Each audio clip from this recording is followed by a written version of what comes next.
Namaste, Pranam, Gita Dhyanam. Om Parthaya Pratibodhitam Bhagavata Narayanena Swayam Vyasena Gratitam Purana Munina Madhye Mahabharatam Advaitam Ritavarshinim Bhagavatim Ashtadashadhyayinim Ambatva manusandadhami Bhagavad Gite Bhavadveshinim. O Bhagavad Gita, with which Lord Narayana himself gave enlightenment to Partha, the ancient sage Vyasa included it in the Mahabharata. O Goddess, showerer of the nectar-like knowledge of non-dualism contained in your 18 chapters, O my affectionate mother, the destroyer of rebirth, I meditate upon thee. Krishna Vandana. Vasudeva Sutam Devam Kansachanura Mardhanam Devaki Paramanandam Krishnam Vande Jagadgurum. Son of Vasudeva, the slayer of Kansa and Chanur, extreme delight for Mother Devaki, O Lord Krishna, the supreme teacher of the universe, my salutations to you. Srimad Bhagavad Gita, the 11th adhyaya of the Vishwarupa Darshana Yoga, and having seen that frightening form of Krishna as the Vishwarupa, the universal form, the pleasantries are all over. That vision of gods, goddesses, the demigods, the celestial beings, the yakshas, gandharvas, rishis, munis, and even the pitris, the mains, the ancestors, having all those pleasant visions gone when Arjuna has seen that terrible form of the Lord, that he is eating up everything. He is eating up these warriors who are standing there on the battlefield of Kurukshetra. He is eating up Bhishma, Drona, Karna, all the chief warriors from both the sides. And then finally, he is eating up all the world also, the entire creation, and happily licking the lips. I have done such a wonderful job. Now Arjuna is terrified, and Arjuna asks Krishna, what is this? What is the purpose of this form of yours? I fail to understand. Please tell me, please tell me why this terrible form of destruction, please explain to me. Arjuna said, Akhyahime, he told him, please tell me. And then Krishna, with all the mercy, with all the compassion, with all his parental grace, Krishna tells Arjuna the reason behind getting that fearful form. Krishna tells that I am that all-devouring time. I am that ultimate time who devours everything that comes in its way. That is how the time moves. That is how the Kala moves. Every moment, as Kal progresses from one moment to another, whatever there in that moment, everything is put in the past. Everything is devoured, everything is consumed, everything is destroyed, everything is put to history in that minuscule second, minuscule moment of time. And that is how time goes on and on and on and on and on for millions and millions and trillions of years. Eons, the yugas, that's the progress of time. Always eating up everything that comes in its way. Every moment is just destroyed and put back into the history, not to repeat again. Gone is gone. So Krishna says, I am that all-devouring time, and right now, what you have seen, I am engaged in wiping out this whole creation. I am engaged in wiping out this whole world, universe, this creation. Nothing is going to remain. That's why you have seen. Arjuna told him that I can see you having devoured everything. I can see everything is burning with those flaming rays of your radiant being. I cannot see anything else. And Krishna says, yes, this is the reason. You want to know what is the purpose? I am that all-devouring time. And therefore, oh Darshana, even if you were not here on the battlefield, all these people who are ultimately going to be killed on this battlefield of Kurukshetra, I have already taken care of them. I have already killed them. I have already slain them. You need not worry about it, whether you are there or not. These were the plain words that Krishna had used. Kalosmi loka kshayakrut pravruddho. Kalaha asmi. I am that time. I am that mighty time. I am that mighty time devouring all the worlds, universes, the creations. Loka kshayakrut pravruddho. I am that mighty time. Lokan samahartu miha pravruttaha. And you are asking about my purpose? I am here to wipe out this entire creation. Lokan samahartum iha pravruttaha. That is my intent. And you are asking me about my purpose. My intent is to wipe out the whole thing. And Rutaipi tvam na bhavishyanti sarve yeva sthitaha pratyanikeshu yodhaha. Rute api tvam na bhavishyanti. Had you not been there on this battlefield, even then, sarve ye avasthitaha pratyanikeshu yodhaha. All these warriors who are here, warriors in the hostile armies, pratyanikeshu, in the hostile armies of Kauravas and Pandavas, all those warriors who are going to be killed, I have already killed them. You don't have to worry. None of them are going to leave once this war is over. And in reality, very few, I think if I'm not wrong, only 14 people survived that battle of Kurukshetra. Only 14 people. Some from Pandava camp and among Kaurava camp also, like Ashwatthama. He's of course, he's the undiable, I mean, he's immortal. He's immortal, Ashwatthama. So likewise, Krishna says, whether you are there or not, all the warriors in these hostile armies, they are not going to leave. I am not going to leave them. I have not left them. I have already consumed them. So that was Krishna's answer to Arjuna's first question. And then Krishna now tells him, you get rid of all this depression that you have got into, that vishada that you have got into. Why should I kill? How if I kill them? There will be so much of anarchy in the society. There will be so much of immorality will get spread in the society. All the women folk will get corrupt. You don't worry about it. I have already planned everything for everything. You just do your duty now. You don't, like a coward, you don't slump into the footboard of this chariot begging me, I don't want to wage war against my own near and dear ones. That is not the thing that you have to do. Instead, better get up. And therefore, in this 33rd shloka that we are going to read today, Krishna again reaffirms this fact to Arjuna that your duty is to wage war against unrighteousness. Your duty is to wipe out this evil, which I have already done it. It is already there on my agenda to wipe out this evil thing from the world, from the face of the earth.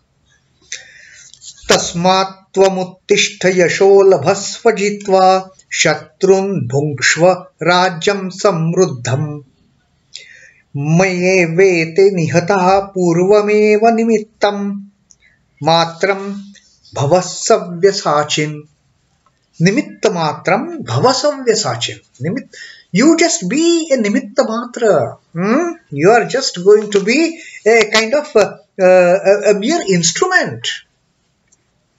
Therefore, tasmāttvamuttiṣṭha. Therefore, Arjuna, get up. Throw away, cast away this despondency that has come over you. cast away this doubt, cast away this delusion that you have got into. Tasmāttvamuttiṣṭha yaśo labhasva, and attain that victory, attain that fame, attain success. Yaśo labhasva. Jitvā śatrūn, having won over your enemies, having gained that victory after fighting with your enemies, having exterminated the evil from the face of this earth. Jitvā śatrūn bhuṅkṣva rājyaṃ samṛddham. Enjoy this unrivaled kingdom which will get into your hands at the end of this war. Come, fight, my dear friend. Mayaivaite nihatāḥ pūrvameva. All these fellows that you are so-called you are going to kill, I have already killed them. Mayaivaite nihatāḥ pūrvameva. I have already killed them. What you are seeing is just a facade. What you are seeing is just a dream, for that matter. I have already taken care of them. All those warriors who are going to fight against you, who are going to fight against each other, I have already killed all of them. They have already been killed by me. So, what you are thinking about you killing them, you will just be an instrument. Nimittamātraṃ bhava Savyasācin. Savyasācin is another name that Arjuna is addressed with. Savyasacin is one who is very fluent in the skill of archery, even with his left hand. It is not that Arjuna only uses his right hand to throw that the arrow from his bow, shoot that arrow from his bow. It is not that he uses only the right hand like this. He is also expert. Whichever hand, Savyasacin, right hand or left hand, he is expert in using both the hands. And in a way, Sri Krishna is telling Arjuna that in future, that the war, when it is going to happen, when the war, actual war, when it is going to happen at the end of Bhagavad Gita, when the war is actually going to happen, there is an opportunity. There is going to be an instance on that battlefield where Arjuna has to use his left arm also to shower his arrow, to shoot his arrows. And therefore, Krishna tells him as, oh Savyasacin, this is what you are going to do in future. This is what you are going to do right now on this battlefield of Kurukshetra. In this battle of Mahabharata, you are going to use both your hands in killing your arch enemies. You therefore arise and obtain fame, success, victory. Conquer the enemies and enjoy the unrivaled kingdom. By me have they been verily slain already. I have already slain them. Mayaivaite nihatāḥ. They have already been slain by me. You just be a token instrument now. That people will say, oh, Arjuna has killed all these warriors, but you are just an instrument, my dear friend. I have already done what is to be done. So you don't have to worry about it. Oh, Savyasacin, this is what Sri Krishna told Arjuna. The Lord's work does not depend on the agency of man for its fulfillment. Lord has already planned everything. Each and every moment in our life is already planned by the Lord. Each and every moment in the life of the entire creation, all the creatures of this creation, the moving, non-moving, living, non-living, everything is already planned, decided by the Lord. This is what is going to happen on this day at this time with this fellow. What actually happens is just a nimittamātraṃ. It is just instrumentality that makes that thing happen. Lord has already planned it. Lord has already decided it. This is how it is going to happen. Precisely and effectively, it takes place of its own accord. Man but earns merit by participating in it. Supposing I take up a project and that project becomes a great success. People say, oh, this fellow has worked so great. It is not this fellow who has done anything great. Lord has planned it. This fellow is just an instrument who happens to make it happen. Lord has already planned it. And when people get this understanding, I am just a nimittamātraṃ, I am just an instrument in the hands of the Lord, automatically that feeling of ownership of the karma, I have done it, that chance of inflating the ego is absolutely crushed, is destroyed altogether. The moment this idea of I am an instrument in the hands of the Lord, it sets in, that ownership, I am the doer, I am doing it. So Lord clearly says, Arjuna, you are just instrument in my hands. You killing them, you killing all these enemies, you are just an instrument. I have already planned it. Don't worry about it. Don't think you are doing something great. But you will enjoy the fruits of this victory in the war. That you enjoy. Because once you wipe out the evil, this kingdom remains unrivaled for you. Enjoy it. Enjoy it to your heart's content. By availing himself of the opportunities and facilities providentially provided in the training ground of this world, man builds his personality. So it is up to the man how he utilizes his opportunities that Lord provides to him of being the Lord's instrument. If I want to remain an instrument in the hand of the Lord, I may end up on that path of liberation, on that path of mukti. But if I don't concede to that realization of being an instrument in the hands of Lord, if I keep on thinking I am the doer, then there is no liberation for me. There is no illumination for me. There is no enlightenment for me. Fame is not an end in itself. What Krishna is telling Arjuna, that enjoy this yaśo. Enjoy this yaśo, labhasva, having obtained this success, having obtained this fame, enjoy. But the fame is not an end in itself. Fame is again instrumental. Fame is a byproduct of what we are going to do.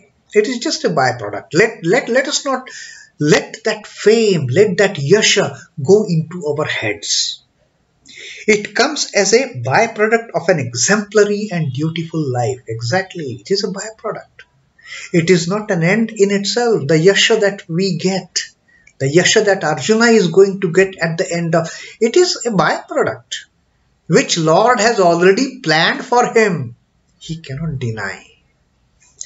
The man of sterling character and noble deeds is praised by all, even as a fully blossomed flower is admired by all.